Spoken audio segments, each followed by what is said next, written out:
Matthew, Mark, Luke, and John, who were they? Matthew who? Mark who? Luke who? And John who? What were their last names? When did they write? Did they know Jesus Christ? Did they walk with Jesus Christ? Did they eat with Jesus Christ? Did they talk with Jesus Christ? Did they even meet Jesus Christ? The answer is no, no, no, no. Conclusively. The earliest of them that wrote 40 years after Jesus Christ, so they never met him. The last of them wrote 80 years after Jesus Christ, never met him. The other thing is, all of them seem to have written the gospel according to. Now, when you write a letter, do you sign it according to? According to is the third party. If Joanne or Jackie or Bobby or Johnny told me something and I wrote it, I would say according to Joanne, Jackie, Bobby, or Ronnie, according to. But those four people would not write a letter and in front of it say Jackie according to Jackie and not even write her last name. Because if Jackie wrote me a check and only said Jackie, I couldn't cash it. And if I was a policeman and I stopped Jackie on the road and she had a license that only said Jackie, she's going to jail.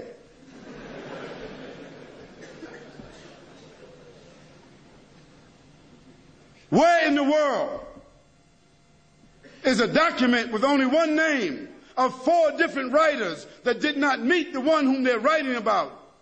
Where is that accepted in the whole world? Nowhere except in the Bible. And the church fathers and the church writers and the Christian historians, they all agree that perhaps those four writers themselves were only pen names. Because a writer would not write his first name according to.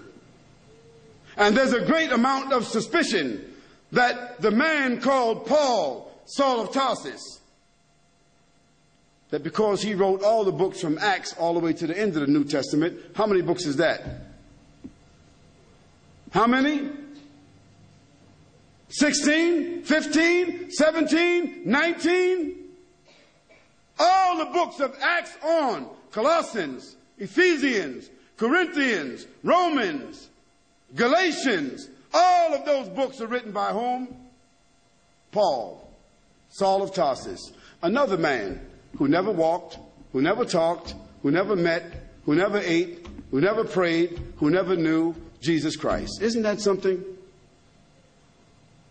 Now here we find four writers and another one between them that wrote all the New Testament books that never talked, never walked, never ate, never prayed, never met the man called Jesus Christ. Yet in their words, the first mentioning of the Trinity came from where? From Jesus or from them? The first mentioning of Jesus being divine, a man God, came from whom? From them. The first mentioning that Jesus is the Son of God came from whom? From them.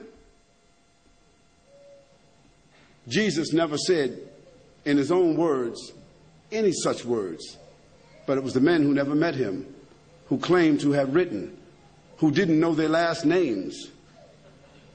And Paul, by the way, before he had that vision on the road to Damascus that only he saw and only he heard, guess what his occupation was? Do you know?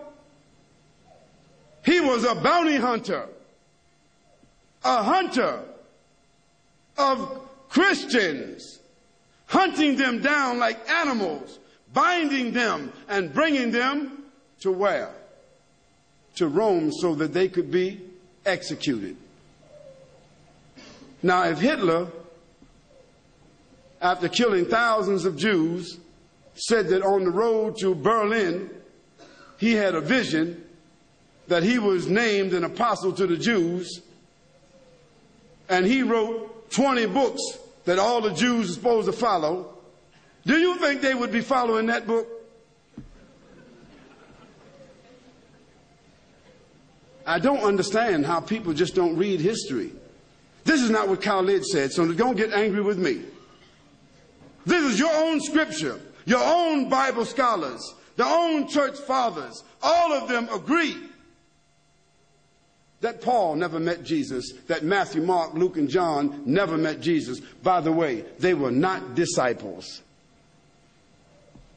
Nor were they walkers and talkers of the disciples. They were just writers and historians.